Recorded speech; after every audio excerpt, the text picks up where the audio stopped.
La vie des idées, avec Mathieu Bock-Côté. Alors, chers amis, ici Mathieu Bock-Côté et bienvenue à La vie des idées. Le 24 juillet 2017, nous avions la chance et le bonheur de célébrer les 50 ans du Vive le Québec libre du général de Gaulle. L'événement a suscité un grand intérêt dans les médias. Il a, de manière assez étonnante d'ailleurs, dans une société qu'on dit indifférente à la question nationale, le rappel du Québec libre, à tout le moins, a suscité certainement l'intérêt et peut-être même les passions. Mais nous connaissons la formule Vive le Québec libre. Connaissons-nous plus largement la signification de l'engagement du général de Gaulle par rapport au Québec? Connaissons-nous la vision du Québec du général de Gaulle?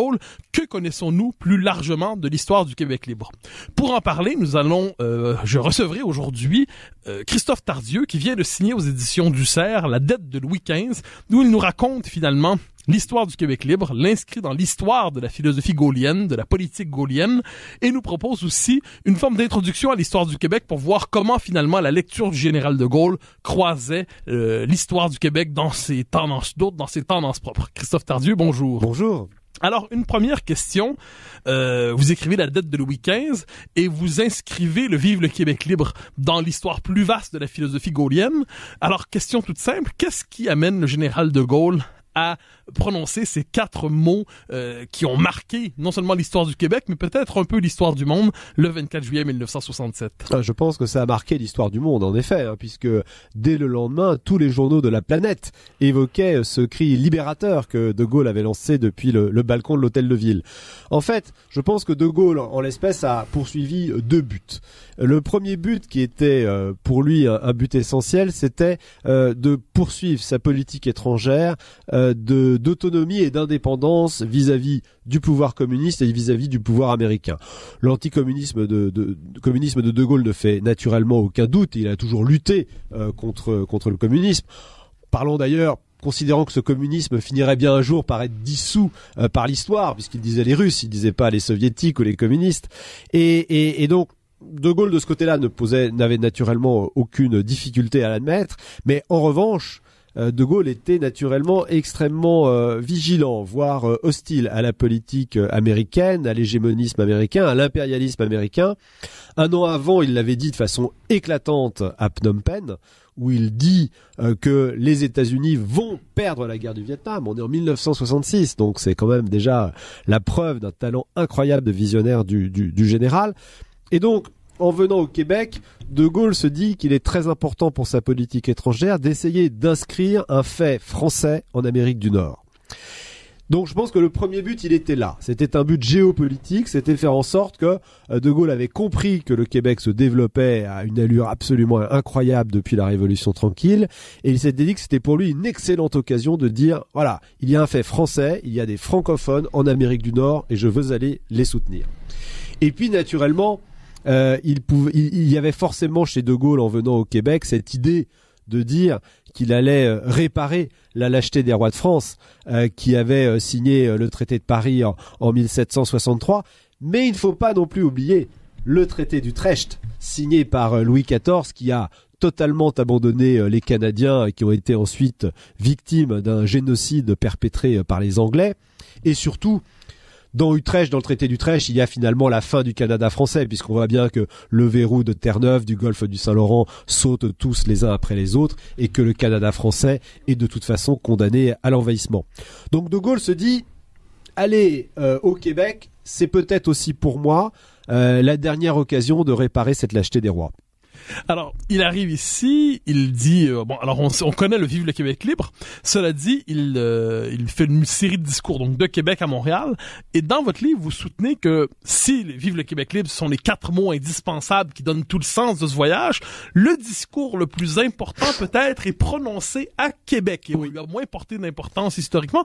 Pourquoi dites-vous que ce discours est le plus important, ou est-ce que c'est parce que le général livre le fond de sa pensée dans ce discours? Est-ce qu'il va plus en profondeur?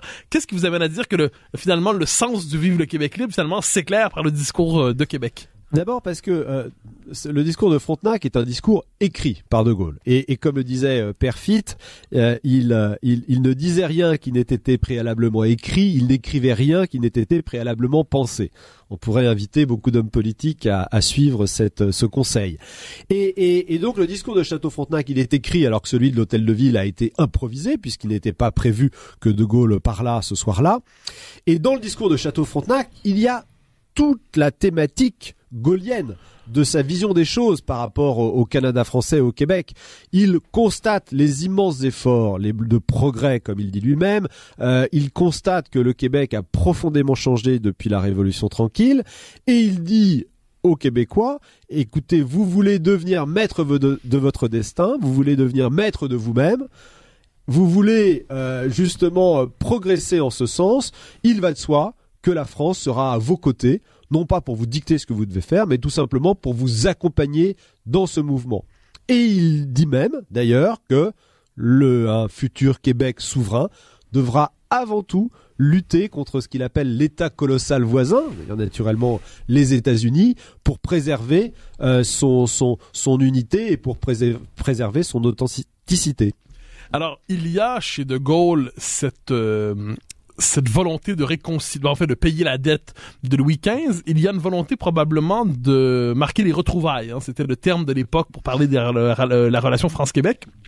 Est-ce que De Gaulle est soutenu par non seulement par ses ministres, mais par toutes les figures politiques importantes qui comptent dans son courant, dans son gouvernement? Est-ce que De Gaulle est compris et est-ce qu'il est soutenu dans son Vive le Québec libre? Non, il est clairement pas soutenu, puisque après avoir dit cette fameuse formule, la moitié de son gouvernement pensera qu'il est devenu sénile et qu'il a été pris d'une forme d'attaque subite. Donc non, il est tout seul. Alors, après, ses plus proches collaborateurs ont parfaitement compris là où De Gaulle voulait aller.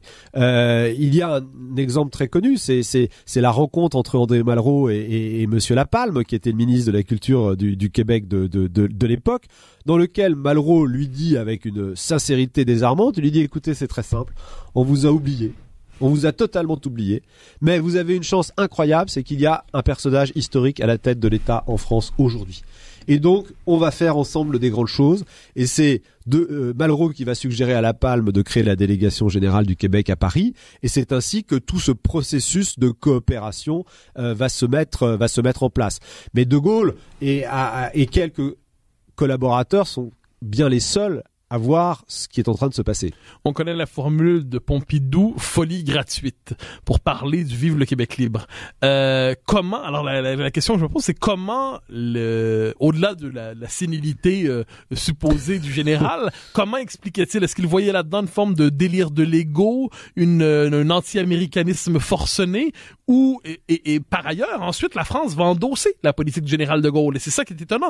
Tous les présidents, jusqu'à tout le moins à Chirac, et on pourrait même dire, il y a l'intermède Sarkozy, Hollande va reprendre ça, aujourd'hui on n'en sait rien, mais pour l'essentiel, quand ça comptait, même si la France n'a pas spontanément compris le général de Gaulle, ensuite, il va y avoir un véritable soutien, Pompidou, Giscard, Mitterrand. Comment expliquer ce ralliement inattendu, attendu, tardif, mais à tout le moins certain à la politique du général de Gaulle par rapport au Québec? Alors, c'est compliqué comme affaire, parce que, en fin de compte, Pompidou, en effet, parle bien de folie gratuite.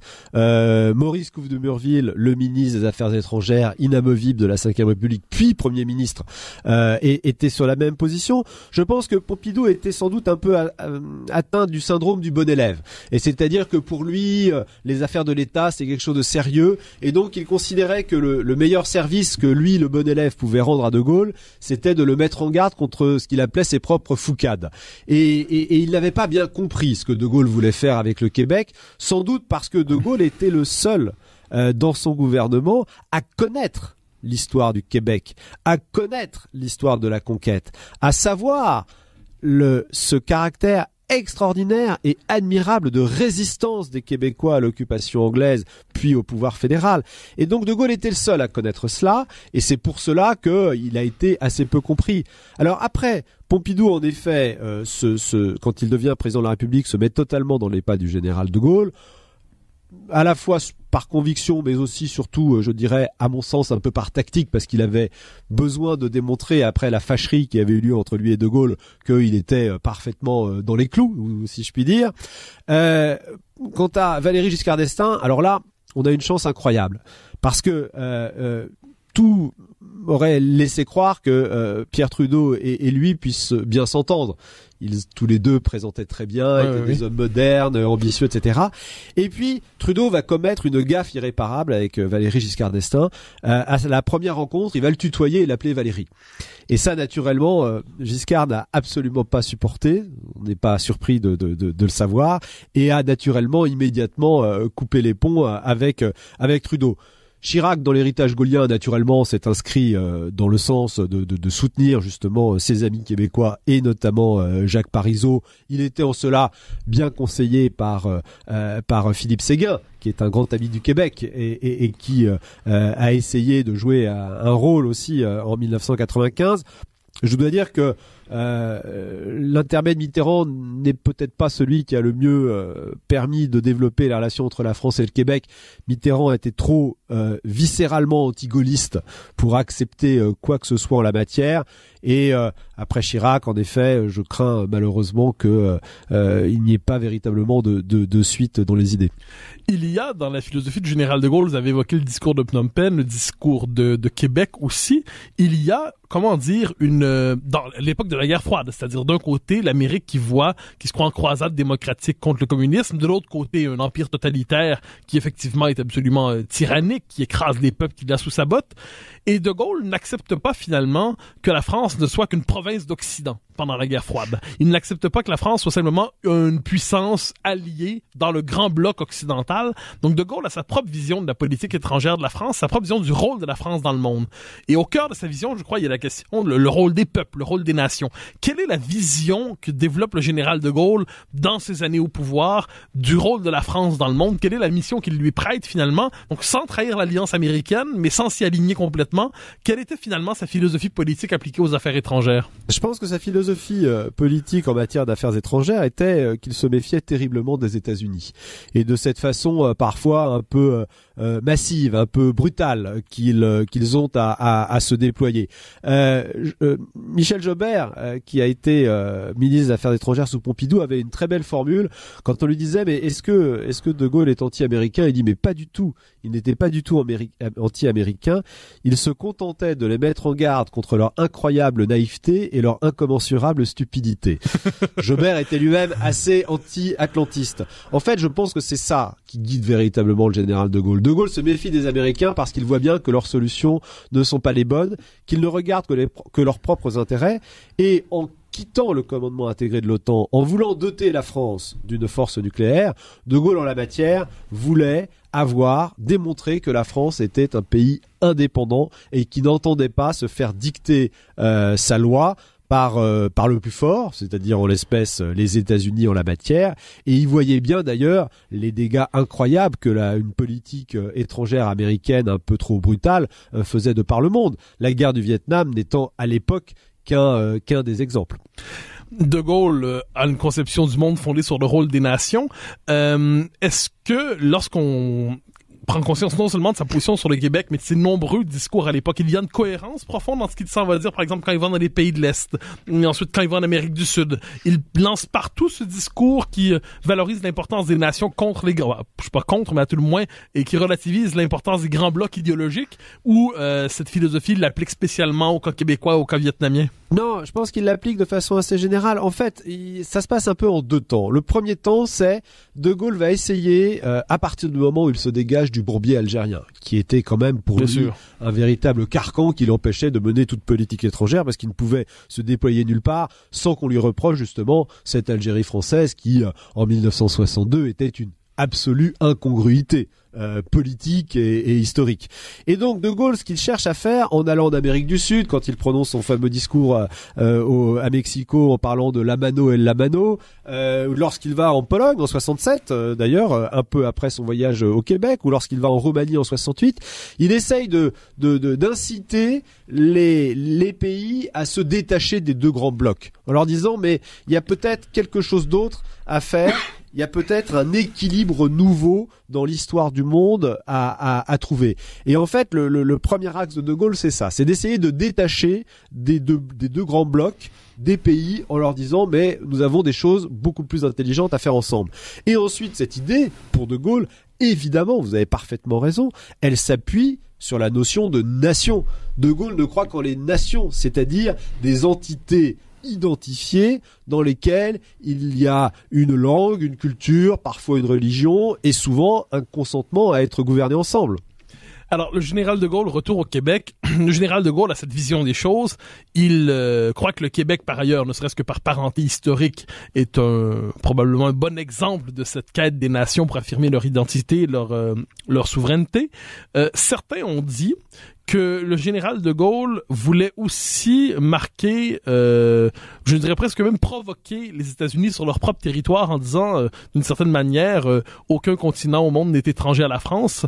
Et certes, nous soutenons les Québécois aussi, mais nous vous rappelons que la France a sa propre vision aussi de l'Amérique. Est-ce qu'on peut voir dans sa déclaration une provocation aux États-Unis? Oui, c'est évident. D'ailleurs, il va le dire plusieurs fois. Il va le dire plusieurs fois au cours de son voyage au Québec, dans lequel il va dire aux Québécois, méfiez-vous de cet État voisin, qui d'ailleurs, entre nous soit dit, par le passé, n'a jamais montré une grande aménité vis-à-vis du Québec, puisque les États-Unis n'ont jamais hésité à envahir le Canada français quand il en était temps.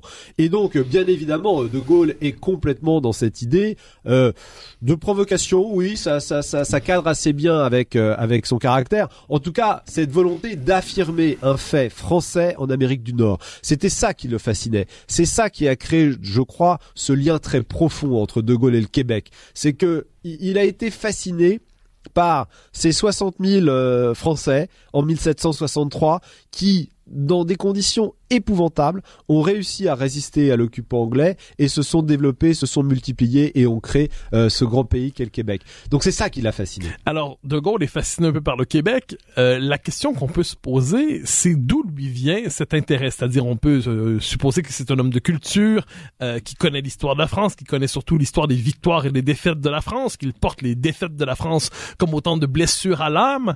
Pourtant, c'est ce qu'on constate, en vous lisant, De Gaulle non seulement connaît le Québec, mais le comprend. S'il ne trouve pas les mots pour le nommer toujours français du Canada, le vocabulaire, il faut dire que la notion de québécois n'est pas encore complètement cristallisée à ce moment-là dans la conscience collective. Il n'en demeure pas moins que ce peuple, il le comprend. Est-ce que son intérêt pour le Québec date simplement des années 60 ou est-ce que c'est un intérêt plus ancien pour la question du Québec d'une manière ou de l'autre? À quel moment ou dans quelles circonstances finalement croise-t-il la question du Québec? Alors, c'est assez compliqué à répondre parce que De Gaulle ne l'a jamais véritablement écrit et ne s'est pas véritablement exprimé là-dessus. Moi, mon sentiment est que lors de son premier voyage à Montréal en 44, donc la guerre est pas finie, hein, il va d'abord aux États-Unis rencontrer Roosevelt qui le détestait. Oui, bien sûr. Et qui le considérait comme un général d'extrême droite, possiblement factieux. Donc, il va aux États-Unis et là, il se rend compte de son incroyable popularité aux États-Unis. Et c'est après qu'il se rend à Ottawa puis à Montréal. Et à Montréal, Adhémar Reynaud, le maire, l'emmène sur le balcon et dit à la foule montréalaise assemblée ici, montrez au général de Gaulle que vous êtes la deuxième ville française. Et je crois que c'est peut-être à partir de là qu'un déclic s'est produit. Il l'écrit d'ailleurs dans ses mémoires de guerre, qui sont publiés en 55, donc ce sera un peu postérieur, mais il écrit déjà qu'il ressent un frémissement français. Après, il va parler dans ses mémoires d'espoir de sa visite de 1960 qui est, soyons très clairs, un échec total et il n'y a que De Gaulle pour dire qu'il a ressenti un frémissement. Mais je crois que depuis 44, De Gaulle avait compris que au Québec, il y avait quelque chose qui se passait et qu'il y avait un peuple qui avait l'âme chevillée au corps, extrêmement fort, extrêmement solide et qui avait gardé justement ses racines françaises. Alors De Gaulle, par ailleurs, vous le mentionnez, développe, je ne dirais pas, le terme amitié peut être exagéré politiquement, mais une relation à tout le moins privilégiée avec Daniel Johnson, qui est premier ministre. En fait, c'est le premier ministre qui va être capable de l'amener au Québec. Alors, quand on vous lit, vous nous faites comprendre que à peu près tout le monde, d'une manière ou de l'autre, cherchait à avoir De Gaulle au Québec pour le 100e anniversaire de la Confédération, pour l'Expo universelle. Les invitations pleuvent, et pourtant, De Gaulle choisit celle de Johnson. Est-ce que De Gaulle, lorsqu'il accepte cette invitation-là, c'est, en gros, je dirais pas la formule type Vive le Québec libre, bon, viendra peut-être plus tard, mais est-ce qu'il sait ce qu'il veut aller faire lorsqu'il accepte l'invitation? Alors, oui, je crois qu'il sait ce qu'il veut faire. En fait, De Gaulle avait été extrêmement intéressé par toute l'œuvre et l'action de Jean Lesage. Lesage qui avait quand même été reçu 2 fois à Paris et dont certains de ses ministres d'ailleurs avaient été reçus personnellement par De Gaulle. Je pense à Paul Gérin-Lajoie, par exemple, le ministre de l'Éducation du Québec qui avait été reçu en tête-à-tête par le général De Gaulle. C'est quand même pas n'importe quoi. Et en effet, au moment de l'élection d'Daniel Johnson, il y a eu un grand moment d'inquiétude. C'est-à-dire que De Gaulle avait senti qu'il y avait que le Québec était en ébullition avec la Révolution tranquille, et il craignait que le retour de l'Union nationale n'aboutisse au retour, ce que les journaux français avaient titré, au retour de la grande noirceur. Et assez vite, des tests ont été faits, des conseillers de De Gaulle, membres du lobby québécois, se sont renseignés, et finalement on dit non, Johnson il est très très très respectable, il faut parler avec lui et il faut le recevoir. Et quand Johnson vient à Paris, donc en mai 67, De Gaulle le reçoit en essayant d'y mettre le maximum de faste, et il fait comme il faisait à chaque fois avec quelqu'un qu'il ne connaissait pas, il tend un petit piège à son invité à la première rencontre. Et le petit piège, c'est De Gaulle qui dit à Johnson, je connais bien votre pays, j'ai d'ailleurs un très bon ami, c'est le général Vanier. Vous le connaissez, je suppose. Et Johnson, qui était extraordinairement intelligent, a parfaitement compris le piège que lui tendait De Gaulle, et il dit j'ai beaucoup d'admiration pour les qualités militaires du général Vanier. En revanche, je n'accepte absolument pas ces thèses fédéralistes qui pour moi sont insupportables. Et De Gaulle répond modestement oui, je lui ai toujours dit. C'est formidable. Et donc Johnson vient voir le général à Paris, c'est lui qui le convainc finalement de venir. Est-ce qu'on sait quels sont les arguments que Johnson va avancer à De Gaulle? Comment réussit-il finalement à vendre cette visite au Québec à De Gaulle? Alors, De Gaulle déjà détestait s'engager très en avant pour accepter quelque chose. En plus, il avait une certaine forme de réticence à aller à l'exposition universelle de Montréal. Il avait dit de façon un peu rapide de mon point de vue, il dit, vous me voyez traverser l'Atlantique pour aller à la foire. Bon, c'est un peu réducteur, me semble-t-il. Et Johnson, qui sait que De Gaulle a envie mais hésite à y aller, il se doute aussi de tous les obstacles que Ottawa met dans la visite en question, Johnson dit à De Gaulle, mais mon général, le Québec a besoin de vous. C'est maintenant ou jamais. Et là, je crois que De Gaulle a compris que, en effet, il a 77 ans à l'époque. Son mandat court encore pendant jusqu'en 72. Mais il se méfie de ce qu'il a si bien appelé lui-même le naufrage qu'est la vieillesse. Et il se rend compte, en fin de compte, que c'est sans doute sa dernière occasion d'aller frapper un grand coup là-bas pour réparer la lâcheté des rois de France. Et c'est ainsi qu'il accepte, parce que finalement Johnson lui vend cette visite comme vraiment une occasion unique de venir aider le peuple québécois qui est en train d'essayer de conquérir sa liberté et son indépendance. Alors, De Gaulle, la formule, donc vous la retenez même au point d'en faire le titre de votre livre, était convaincu que la France avait une dette à l'endroit des Québécois ou des Canadiens français. Alors, c'est assez particulier parce que au Québec même, il y a eu cette querelle qui date finalement de plusieurs décennies. C'est est-ce que la France a été tout simplement vaincue ou est-ce qu'elle nous a abandonnés? Et encore aujourd'hui traînent dans la conscience populaire ces deux interprétations rivales. Les francophiles nous disent la France n'aurait pas pu faire plus. Elle a fait tout ce qu'elle pouvait, elle a été vaincue. Et les autres disent finalement nous ne comptions pas pour elle. Pour De Gaulle, il avait tranché, selon lui, la France avait abandonné ses enfants d'Amérique. Oui, alors c'est vrai que c'est quand même très difficile de trancher. Il faut se rappeler le contexte de l'époque. On est en pleine guerre de 7 ans. La France a vécu pas mal de défaites au cours de cette guerre de 7 ans. On peut penser au fameux prince de Soubise qui cherchait son armée avec une lanterne. Et en fait, la France est totalement épuisée, est exsangue. Louis XV voit bien que les impôts ont de plus en plus de mal à rentrer. Et lorsque Montcalm et surtout Bougainville qui revient à Versailles pour demander à la Pompadour, qui est encore la favorite à l'époque et que Bougainville connaît bien, des renforts, la Pompadour fait tout ce qu'elle peut, mais Berryer, qui est un des ministres de Louis XV, a cette formule glaçante. Il dit mais quand le feu est au château, on ne va pas sauver les écuries. Et on ajoute à cela, et c'est là où je crois que De Gaulle avait ça bien en tête, le détestable rôle joué par l'intelligentsia de l'époque, des Voltaire et autres d'Alembert. Bon, on se rappelle tous de Voltaire et de ces quelques arpents de terre gelée, qui, en fin de compte, était très proche de Choiseul, le Premier ministre de l'époque, et qui, la France se dit, bon, après tout, c'est laisser tomber le Canada français, c'est pas très très grave. Il y a quand même cet échange un peu curieux au moment du traité de Paris entre, d'un côté, Guadeloupe, Martinique et le Canada français. Bref, c'était quand même une erreur stratégique colossale. C'était une erreur stratégique colossale que d'abandonner le Canada français. Mais là aussi, on peut se dire que, en tout cas de mon point de vue, la première erreur stratégique qui a été commise par la France en la matière, c'est lorsque, en révoquant l'édit de Nantes, Louis XIV a refusé que les protestants puissent en masse aller s'installer au Canada français.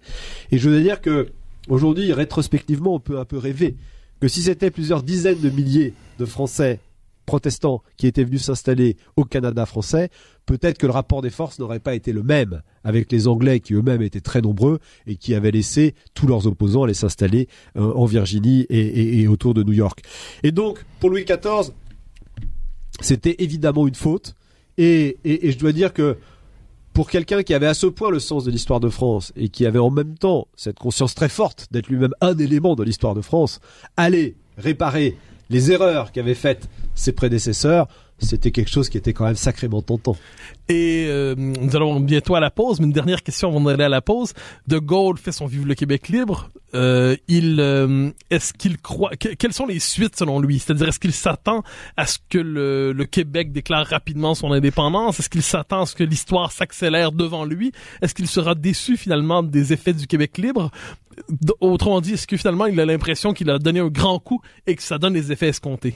Alors, il a l'impression d'avoir donné un grand coup. Il le dit d'ailleurs à de nombreuses reprises en disant je sais que je vais au-devant de graves ennuis, je sais que je vais être très critiqué. Il a bien vu que la presse française, internationale, anglo-saxonne, canadienne, anglophone tire à boulet rouge sur sa déclaration. Il savait très bien qu'il allait au-delà de très grandes difficultés. Mais il considérait qu'il était de son devoir justement de jeter ce cri pour aider les Québécois à se libérer. Il va être extrêmement déçu de voir que Daniel Johnson, sans doute par prudence, sans doute aussi parce qu'il était atteint par une maladie très grave du cœur qu'elle allait l'emporter et qui l'affaiblissait considérablement, avait du mal à embrayer, si je puis dire, et à prendre justement et à aller vers l'indépendance un peu à marche forcée. Ça, il va en être extrêmement déçu. Il va avoir des mots extrêmement durs sur Johnson, en disant qu'il n'est pas un chef, qu'il ne sait pas profiter des circonstances. Après, dans les années 60, y avait-il beaucoup d'hommes politiques dans le monde qui étaient capables de se hisser à la hauteur du général? C'est pas simple. Alors, Christophe Tardieu, nous allons à la pause pour quelques instants et nous reviendrons, je l'annonce déjà, je vous poserai plusieurs questions sur la question de l'accueil international dans la presse internationale de ce Vive le Québec libre. Comment a-t-il été reçu? Chers amis, nous revenons dans quelques instants à la Vie des idées.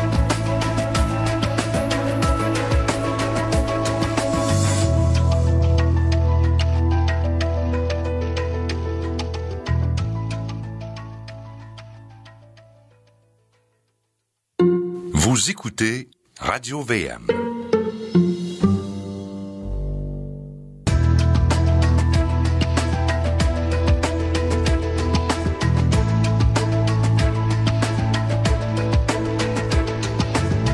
Alors, chers amis, nous sommes de retour à la Vie des idées pour cette émission spéciale consacrée aux 50 ans du Vive le Québec libre, où je reçois Christophe Tardieu, qui a écrit La dette de Louis XV, paru il y a quelques semaines aux éditions du Cerf, et qui nous explique finalement dans ce livre, non seulement le sens du Vive le Québec libre, mais il l'inscrit dans la pensée du général de Gaulle, il l'inscrit dans l'histoire du Québec, et il nous donne aussi, et ça ce sont des choses qu'on apprend qui sont tout à fait neuves, le traitement finalement, l'accueil international de cette déclaration qui a qui a marqué en fait l'histoire du Québec et qui encore aujourd'hui manifestement a son importance. Alors nous savions, ça fait partie de la légende québécoise d'une certaine manière, que lorsque de Gaulle dit Vive le Québec libre, on est obligé d'inventer en Chine une nouvelle idéogramme pour être capable de nommer le Québec, parce qu'il n'y avait pas de terme à ce moment-là, il y avait pas, on savait pas encore comment nommer ça, mais dans votre livre, vous nous montrez à quel point le Vive le Québec libre suscite véritablement des passions dans la presse internationale dans son ensemble, de nombreuses réactions, quelques-unes compréhensives, la plupart sévères. Alors, en général, on pourrait dire, d'abord, on va y aller presque par segment, mais dans la presse anglo-saxonne, comment le Vive le Québec libre est-il accueilli? Alors, dans la presse anglo-saxonne, ça ne va pas vous étonner, le Vive le Québec libre est accueilli extrêmement défavorablement.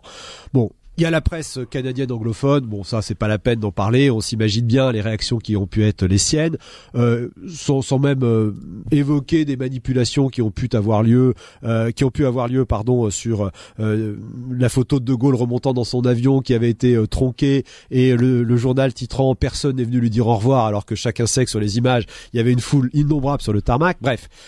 La presse américaine est extrêmement sévère, pour une raison d'ailleurs assez intéressante à noter, c'est que Lyndon Johnson, le président des États-Unis, qui était empêtré à la fois dans des émeutes raciales extrêmement graves à Detroit à cette époque et par la guerre du Vietnam, Lyndon Johnson, qui détestait lui aussi de Gaulle, n'a pas voulu se positionner sur cette question, sans doute par prudence, pour éviter de recevoir de nouvelles foudres du général un an après le discours de Phnom Penh. La presse américaine va être naturellement furieuse et va voir dans ce Vive le Québec libre, je crois qu'elle n'avait pas tort, une marque d'anti-américanisme extrêmement fort. Et ça, naturellement, c'est quelque chose que la presse américaine a eu beaucoup de difficultés à supporter. La presse anglaise, naturellement, va être extraordinairement hostile. Mais alors, c'est pour deux raisons. Un, d'abord parce que les Anglais considéraient à l'époque que le Canada était un peu leur. Je veux dire qu'un pays comme le Canada ait encore sa constitution à l'époque hébergée dans un État tiers et qui pouvait la modifier presque à sa guise était quand même quelque chose d'assez surprenant. Et en plus, les Anglais sont absolument furieux contre De Gaulle parce que De Gaulle montre une hostilité totale et absolue à l'entrée de la Grande-Bretagne dans le marché commun, donc l'Union européenne d'hier. Et ça, De Gaulle ne voulait absolument pas que les Anglais rentrent dans le marché commun pour une raison très simple, c'est qu'il considérait que les Anglais n'étaient pas européens.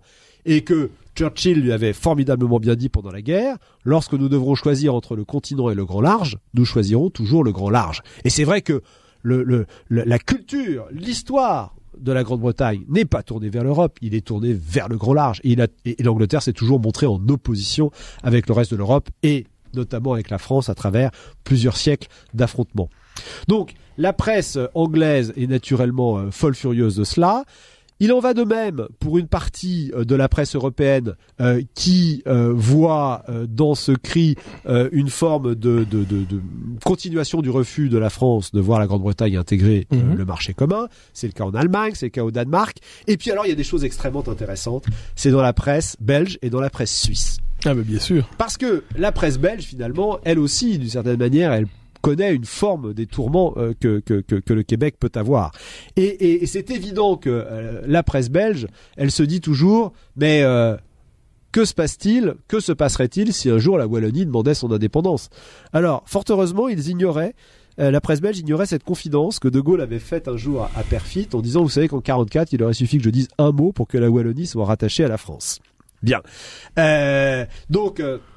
Et alors, quant à la presse suisse, c'est exactement la même chose. Mais la presse suisse, c'est pareil. C'est un pays qui est divisé en 3 communautés, dont on sait bien que certains cantons peuvent avoir parfois des tendances à vouloir revendiquer l'autonomie. Et donc, la presse suisse est extrêmement sévère. Donc, je crois que si vous voulez qu'à travers le Vive le Québec libre, la presse, dans son ensemble, s'est positionnée à la fois par rapport à cet affrontement entre De Gaulle et les États-Unis, mais aussi par rapport à ses propres tourments et ses propres problématiques de politiques intérieures. Parce que d'une certaine manière, le Vive le Québec libre renvoie à cette aspiration éternelle des peuples à être maîtres de leur destin. Et là, il y a l'autre presse dont on doit parler inévitablement, c'est la presse française. Alors, la presse française est très sévère. À vous lire, on comprend que De Gaulle va avoir quelques appuis ici et là. Bon, évidemment, chez les gaullistes probablement, chez les anti-américains évidemment, mais plus largement, la presse de droite, de gauche, et se montre très sceptique envers le Vive le Québec libre. Comment, autrement dit, le Vive le Québec libre est-il accueilli par la presse française? Alors, là aussi, extrêmement mal. Bon, Le Monde tire, qui est le grand journal plutôt de gauche en France du soir, journal dit de référence dans notre pays. Le Monde, par son rédacteur en chef, Beuve-Méry, va être d'une sévérité absolue, va parler au sujet de De Gaulle d'hypertrophie du moi, va être extrêmement critique vis-à-vis de cela, en considérant que le général avait, une fois de plus, lancé une grande formule à la face du monde sans la maîtriser, sans véritablement avoir d'objectif. Bon. Ce n'est d'ailleurs, entre nous soit dit, qu'une preuve supplémentaire de l'opposition totalement politique qu'il y avait entre De Gaulle et le journal. La presse de droite, notamment le Figaro, est extrêmement sévère. Et alors ça, c'est très intéressant parce que le Figaro est un journal de droite, mais un journal de droite dans lequel vous avez à la fois des gaullistes et à la fois, on va dire, des traditionalistes souvent un peu réactionnaires. Et notamment, il y avait à cette époque, n'oublions pas qu'on est 5 ans après la guerre d'Algérie, il y avait encore beaucoup en France de tenants de l'Algérie française et qui s'étaient donc très fortement opposés à De Gaulle pour 2 raisons. Un, parce que il y avait encore quelques nostalgiques du pétainisme et aussi quelques nostalgiques de l'Algérie française. Et donc le Figaro va avoir cette attitude absolument incroyable, qui est que Grantin, c'est lui qui va inventer la théorie de Gaulle a lancé ce cri comme une sorte de test en disant tiens, je vais leur faire plaisir, je vais leur jeter vive le Québec libre, alors que tout démontre que cette phrase avait été naturellement totalement préméditée par De Gaulle. Et puis deuxièmement, le Figaro, par la bouche d'André-François Poncet, qui est un ancien ambassadeur de France sous l'Italie mussolinienne et l'Allemagne nazie, on en a profité pour critiquer vertement cette visite en considérant que De Gaulle avait nié toutes les convenances habituelles, qu'il aurait dû commencer par Ottawa, qu'il n'y a plus de politique étrangère française, que la France fait n'importe quoi. En fin de compte, c'est d'une certaine façon, de mon point de vue, de la part de la presse française, une forme, d'une part, de totale méconnaissance de l'histoire du Québec, mais qui était malheureusement partagée avec la population française à l'époque, et puis surtout, une incapacité intellectuelle à comprendre là où De Gaulle voulait aller.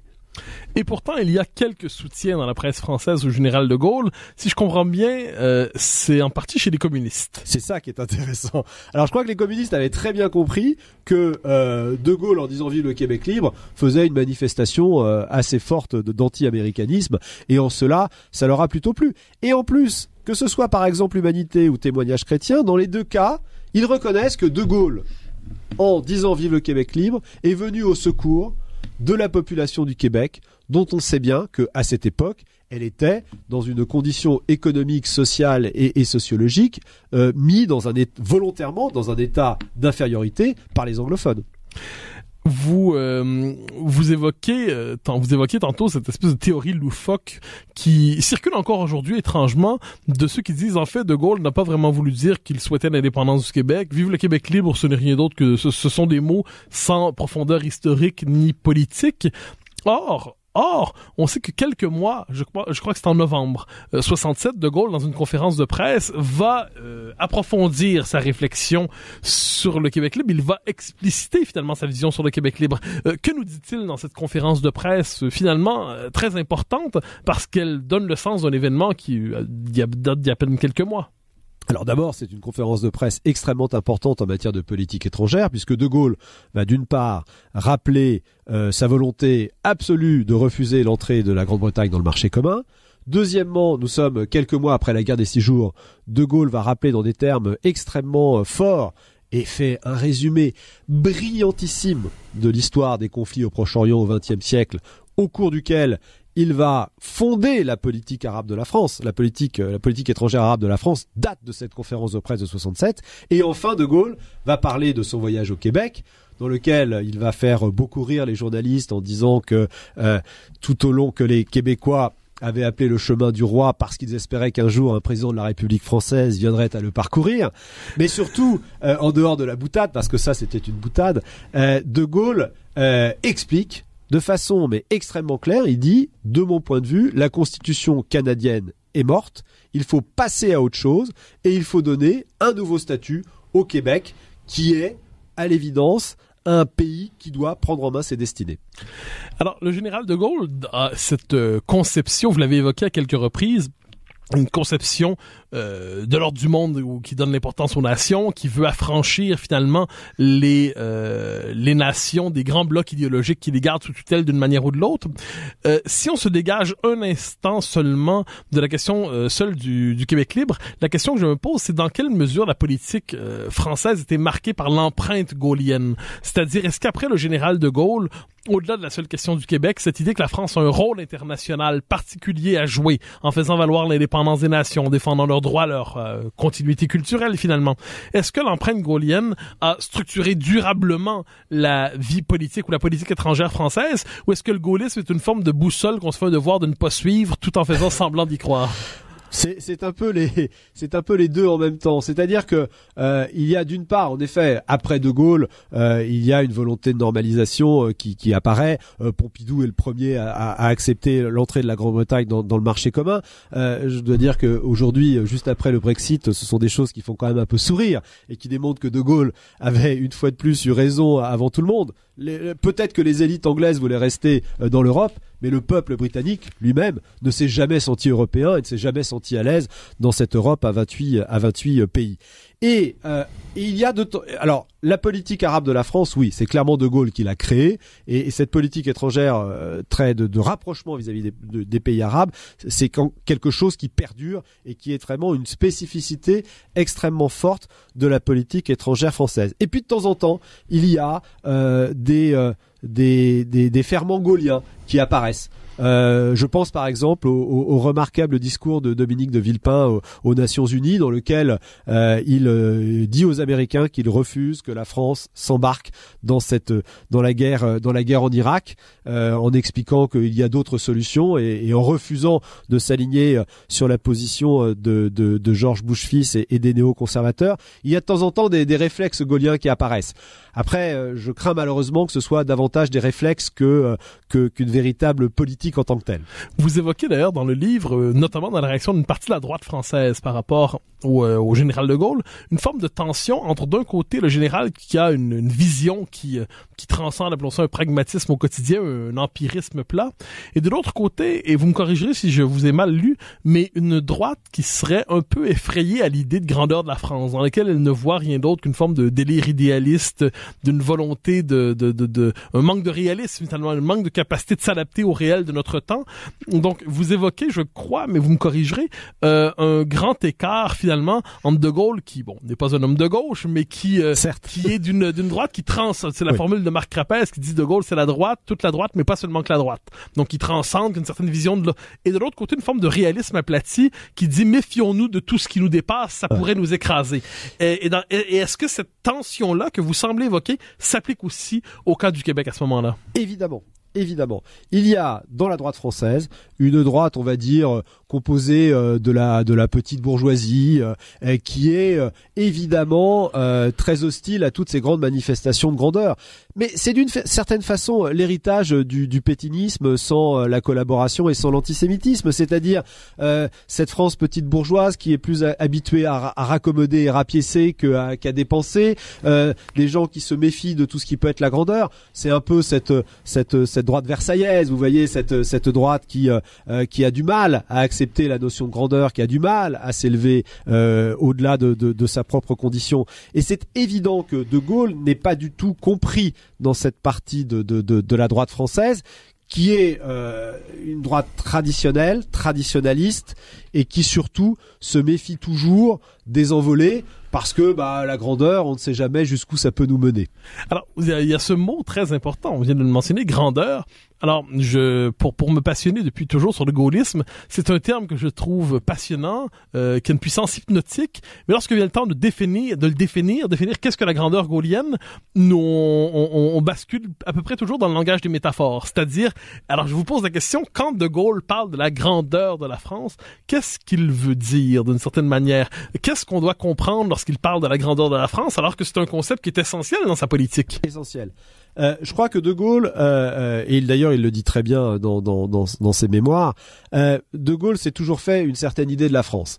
Et je crois que tout part de là. Et que pour lui, c'est son histoire, sa culture, son éducation. Pour lui, la France, ce n'est pas un pays comme les autres. C'est un pays qui, pour lui, a une mission particulière de par le monde. C'est un peu ce que disait d'ailleurs très très joliment André Malraux quand il disait « La France n'est elle-même que lorsqu'elle porte une part de l'espérance du monde ». Et donc De Gaulle, a d'une certaine façon, est habité par ce côté messianique de sa vision de ce qu'est la France. Pour lui, la France, c'est le pays qui a apporté les lumières aux nations. C'est la France, il le dit d'ailleurs au sujet du Québec, il dit c'est la France qui a inventé le principe de l'autodétermination. Pourquoi est-ce que les Québécois se verraient refuser de se le voir appliquer? Et donc pour lui, c'est évident que cette grandeur de la France, pour lui, c'est ce rôle particulier de ce pays qui, il est vrai, alors c'est peut-être aussi à ce moment-là qu'on qualifie facilement les Français d'arrogants, on n'a pas toujours tort d'ailleurs, mais pour lui, la France, c'est quand même un pays qui doit apporter quelque chose aux autres nations. Est-ce qu'on peut, alors vous utilisez le terme d'arrogance qui revient quelquefois, est-ce que néanmoins on peut dire que pour se tenir devant les deux blocs à l'époque, ce qui est quand même quelque chose, il y avait d'un côté les Soviétiques, de l'autre côté les Américains, est-ce que pour croire que la France avait justement vocation à être autre chose qu'une province raffinée de l'Empire occidental, est-ce qu'il ne fallait pas justement cette part d'arrogance, cette psychologie cette forme d'obstination, cette capacité à dire qu'on va regarder face à face n'importe qui, même les géants? Bien sûr, ça ne peut vouloir se confronter aux États-Unis ou à l'Union soviétique à l'époque, c'était forcément avoir une attitude extraordinairement arrogante. Après, n'oublions jamais une chose, c'est que De Gaulle et pas mal d'ailleurs des généraux stratèges qu'il avait autour de lui n'avaient qu'une seule crainte, c'était qu'un jour les Soviétiques n'envahissent l'Europe et s'entendent avec les États-Unis pour ne surtout pas toucher aux États-Unis, au territoire américain, mais en revanche fassent en sorte que l'Europe devienne un vassal du bloc soviétique. Et je dois dire que quand De Gaulle veut créer une force de frappe indépendante, c'est aussi pour pouvoir, en cas d'envahissement par les Soviétiques, pouvoir riposter et provoquer suffisamment de dégâts de l'autre côté du rideau de fer pour dissuader les Soviétiques d'aller plus loin. De Gaulle ne faisait aucune confiance dans les Américains. Et je dois dire que les exemples de la Première et de la Deuxième Guerre mondiale ne l'avaient sans doute pas rassuré. Parce que finalement, on voit bien que tant lors de la Première que de la Seconde Guerre mondiale, les Américains ne se mettent dans le conflit qu'assez tard. Et c'est uniquement lorsque leurs intérêts, notamment économiques, commencent à être mis en cause que ces derniers agissent. Alors certes, il y a eu Pearl Harbor au moment de la Seconde Guerre mondiale, mais néanmoins, cette entrée assez tardive des États-Unis démontre bien qu'ils se préoccupaient finalement assez peu du sort de l'Europe. Il nous reste un peu moins de 10 minutes. Je vous ramène au cœur de notre sujet directement. C'est sur ce voyage le long du chemin du roi. Alors, c'est une chose qui a souvent été mentionnée. On peut le voir dans le film de Labrec sur le Québec, La visite du général de Gaulle au Québec. On peut le voir dans le film de Karl Leblanc, Le chemin du roi.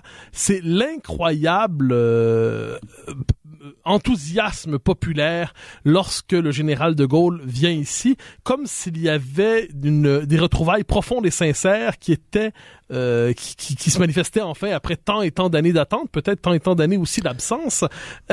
Lorsque vous avez étudié ce sujet, vous avez étudié tous les discours le long du chemin du roi, vous sentez aussi dans l'étude de cette finalement la visite du général de Gaulle au Québec cet enthousiasme populaire, et qui comprenez-vous? C'est un enthousiasme incroyable, indescriptible. Et d'ailleurs, De Gaulle, ça lui sera reproché, le soir de son discours à l'Hôtel de Ville de Montréal. Il va dire à la population, ce soir, ici et tout le long de ma route, je ressens une atmosphère du même genre que celle de la Libération. Et moi, je crois que c'est peut-être le seul moment où De Gaulle a un peu lâché prise. Et qu'il s'est laissé peut-être un peu emporter par son enthousiasme, l'enthousiasme qu'il avait de l'accueil qu'il a reçu. En 44, quand De Gaulle descend les Champs-Élysées pour aller jusqu'à Notre-Dame pour écouter un Tédéum, fêtant la libération de Paris, il a dit c'est la mer, parce qu'il y avait des gens absolument partout. Et d'une certaine façon, sur le chemin du roi, comme à Montréal, c'était aussi la mer.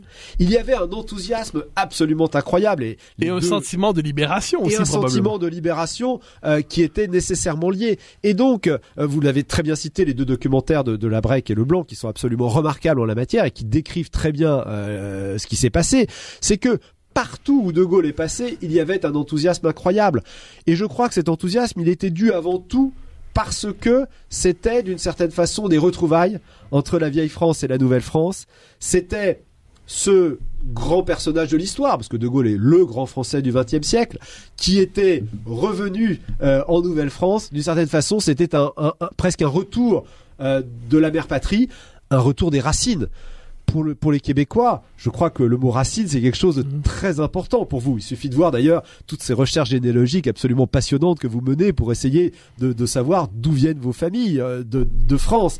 Et donc voilà, ce retour des racines, cette personne qui incarnait si bien la France, cette France éternelle, cette France qui avait vaincu, et aussi, et c'est là où je crois que l'osmose s'est faite, cette France, De Gaulle qui incarnait la France qui a résisté. Et c'est donc le premier des résistants en France qui était allé rencontrer des descendants de Français qui avaient formidablement résisté. Et c'est en cela que ça a créé cet enthousiasme absolument incroyable. Alors, il nous reste à peine 5 minutes. Je me permettrai une question sur appelons ça plus largement, l'héritage gaulien dans le monde d'aujourd'hui. Alors, quand on se tourne sur le 20e siècle, vers le 20e siècle, il y a de grands personnages qui s'en dégagent. Churchill, très certainement. Roosevelt, qui, à sa manière, a incarné aussi la capacité des Américains à se mêler d'une guerre qui n'était pas immédiatement la leur, mais dans un esprit de libération démocratique. Pourtant, il y a néanmoins quelque chose comme une marque gaulienne singulière, quelque chose qui distingue le général des autres grandes figures du 20e siècle. Alors, je vous pose la question sans préciser ce qu'on pourrait entendre. Est-ce que je me trompe, premièrement, en disant qu'il y a une marque singulière du général de Gaulle? Et quelle est cette marque, s'il y en a une? Et qu'est-ce qui fait qu'encore aujourd'hui, on se tourne vers lui à la manière d'une référence, d'un modèle? Qu'est-ce qu'on trouve encore chez lui qu'on ne trouve non, évidemment pas chez nos contemporains, mais qu'on ne trouve pas non plus chez ses propres contemporains? Je crois que ce qui est très fort chez De Gaulle, c'est que d'une certaine façon, il a sauvé par 2 fois la patrie. Une première fois en partant à Londres et en ayant vu dès 1940 que les Allemands perdraient la guerre, ça il en était absolument persuadé, et une deuxième fois lorsqu'il revient au pouvoir en 1958 et où quand même il donne à la France sa constitution la plus stable, qui a créé des institutions qui fonctionnent encore aujourd'hui. Alors bien sûr, il y a quelques hurluberlus qui parlent d'une 6e République ou des choses de cette nature, mais ça ne veut rien dire. Les institutions de la 5e République se sont adaptées à toutes les périodes, à tous les régimes, à la cohabitation, aux différentes couleurs politiques de nos gouvernants. Et puis surtout, De Gaulle, et c'est là où il apporte une marque absolument incroyable. Churchill en est assez proche aussi. C'est quelqu'un qui a incarné un pays d'une façon extraordinairement forte. C'est quelqu'un qui l'a symbolisé aussi bien chez lui qu'à l'international. Comme il le disait lui-même, mon seul concurrent à l'international, c'est Tintin. Et je dois dire d'une certaine manière qu'à travers cette boutade, De Gaulle signifiait qu'il était un personnage à la fois incarnant le pays, incarnant la France et une sorte de monstre sacré du XXe siècle qui a apposé sa marque d'une façon indélébile. Et quand on le regarde aujourd'hui encore en France, ça demeure, parce que je devine que un jour, le général de Gaulle ne sera plus il n'y aura plus de famille politique gaulliste. Un jour, ce terme sera un mot très important de l'histoire de France, mais ne déterminera plus sa politique. Est-ce qu'on peut dire qu'aujourd'hui encore, au-delà des institutions, le gaullisme demeure une forme d'inspiration dans la politique française, au-delà de la révérence obligée devant le général mythique? Oui, alors il faut toujours des révérences obligées. Il faut dire qu'en France, vous avez raison de souligner que je crois que ça fait de très nombreuses années qu'il n'y a plus de parti gaulliste. Je suis d'ailleurs assez effrayé d'entendre certaines personnes d'extrême droite en France, comme Monsieur Dupont-Aignan, Monsieur Philippot, se revendiquer du gaullisme. Je rappelle que les fondateurs du Front National en France faisaient quand même partie de ceux qui avaient tenté d'assassiner le général de Gaulle pendant la guerre d'Algérie. Donc De Gaulle est une référence obligée dans le monde politique français aujourd'hui, mais avec soyons très clairs, une totale et absolue hypocrisie. Après, vous l'avez souligné vous-même, De Gaulle laisse une trace en France qui est une trace extrêmement forte, que ce soit les institutions, que ce soit ce qu'on évoquait en termes de politique étrangère, par exemple la politique étrangère arabe de la France, et aussi dans cette volonté absolue de démontrer que la France est un pays qui parfois sombre dans les abîmes, mais qui aussi, parfois, sait faire de très grandes choses. Et lorsqu'on va vers les sommets, eh bien c'est souvent là où on se rapproche du général. Il nous reste 2 minutes. Je vous pose une dernière question. De Gaulle, les retrouvailles franco-québécoises étaient commencées depuis le début des années 60. De Gaulle a consacré ces retrouvailles franco-québécoises. Il a internationalisé la question du Québec. Encore aujourd'hui à l'étranger, quelquefois, dès qu'on dit qu'on vient du Québec, le mot Québec libre. Alors c'est comme si finalement le Québec n'existait que parce qu'on a appris au monde qu'il voulait peut-être un jour devenir indépendant. Néanmoins, la question se pose, 50 ans après le Québec libre, que reste-t-il des retrouvailles franco-québécoises? Est-ce que les relations se sont véritablement nouées intimement? Est-ce que la relation franco-québécoise s'est solidifiée? Est-ce qu'il reste quelque chose finalement de l'œuvre du général de Gaulle dans les relations France-Québec? Oui, incontestablement. Il y a quelques mois après le Québec libre, il y a eu tout ce travail formidable qui a été mené, où ont été créés l'Office franco-québécois de la jeunesse, où ont été créés des accords en matière d'éducation, en matière de coopération. C'est évident que c'est à partir de ce discours que se fonde véritablement le rapprochement entre nos deux pays. Après, je crois que ce n'est qu'une question de volonté. Ce qui est toujours très frappant en France par rapport à ce qui se passe ici au Québec, c'est que finalement, je ne sais pas pourquoi, enfin si, je crois savoir pourquoi, mais dès qu'un Français et un Québécois se parlent, ils se comprennent immédiatement, parce que ce n'est pas seulement une langue qu'ils partagent, c'est aussi une culture commune, une histoire, des valeurs. Et je crois que dès qu'une volonté se manifeste, la coopération entre la France et Québec, c'est quelque chose de totalement naturel. Donc j'espère que l'héritage gaullien, il se poursuivra à travers ce caractère totalement naturel des relations très étroites qui doivent se nouer entre la France et le Québec. Alors Christophe Tardieu, je vous remercie infiniment pour votre passage aujourd'hui à La Vie des idées. Et chers amis, alors c'était évidemment, vous l'aurez noté, une émission spéciale pendant l'été. Nous diffusons des rediffusions de nos meilleures émissions de la saison, mais c'était une émission spéciale parce que nous tenions à célébrer les 50 ans du Vive le Québec libre avec Christophe Tardieu qui a écrit le livre La dette de Louis XV aux éditions du Cerf que je vous conseille avec grand plaisir. Quoi qu'il en soit, merci pour votre passage ici. Merci beaucoup. Et chers amis, nous nous retrouvons la semaine prochaine pour d'autres diffusions de La Vie des idées et au plaisir de vous retrouver en ondes en direct en septembre à chaque semaine pour poursuivre l'exploration de la vie des idées au Québec et ailleurs dans le monde. Chers amis, merci.